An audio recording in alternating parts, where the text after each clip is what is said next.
Bismillah, walhamdulillah, wassalatu wassalamu ala rasulillah. So I had a conversation with my neighbor the other day. Really good guy. And we often speak about one's journey to Islam, particularly for folks like myself who were not born Muslim and became Muslim. But sometimes we forget about the journey back to Islam, and that is for people who are born Muslim, but for a variety of reasons have wandered away from the practice and then have a desire to come back. And what is it that often frustrates a person from their journey back to Allah? And that is self-sabotage. Now, what do I mean by self-sabotage?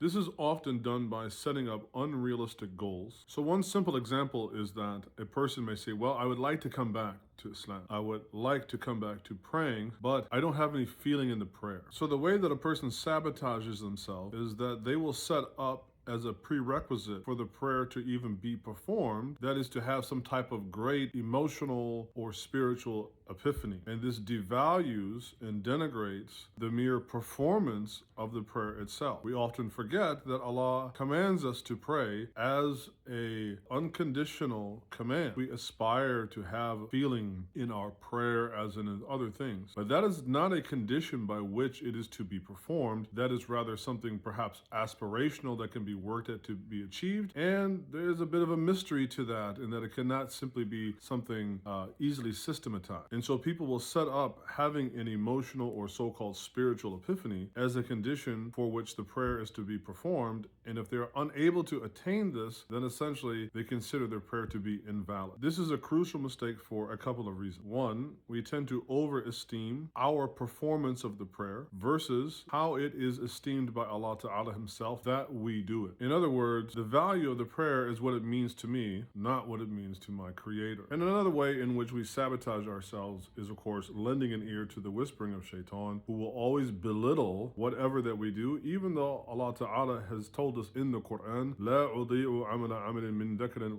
منكم من ذكر أو أنثى, that Allah Ta'ala will never allow the deed of any of us, whether we are man or woman, right, to ever go to waste. And so that is nothing other than the discouragement and the whispering of the accursed Shaitan. Additionally, that kind of thinking tends to belittle the performance of the prayer itself. This is one reason why there is such an emphasis on the way the prayer is performed in terms of being prayed on time and controlling the movements of the body and being focused in the prayer. These are entirely different than spiritual epiphany. And so that kind of thinking tends to denigrate or besmirch one who focuses on being diligent and committed in one's prayer and being focused on one's prayer versus trying to attain some very elusive spiritual or emotional state that is often much more about us and not about what Allah Ta'ala is asking from us. And so may Allah Ta'ala bless all of us in these 10 days of Dhul Hijjah to seek Him out, to repent to Him, and to turn back to Him. Wa salli wa sallam wa barak ala Sayyidina Muhammad wa ala alihi wa sahbihi ajma'in. Walhamdulillahi Rabbil Alameen.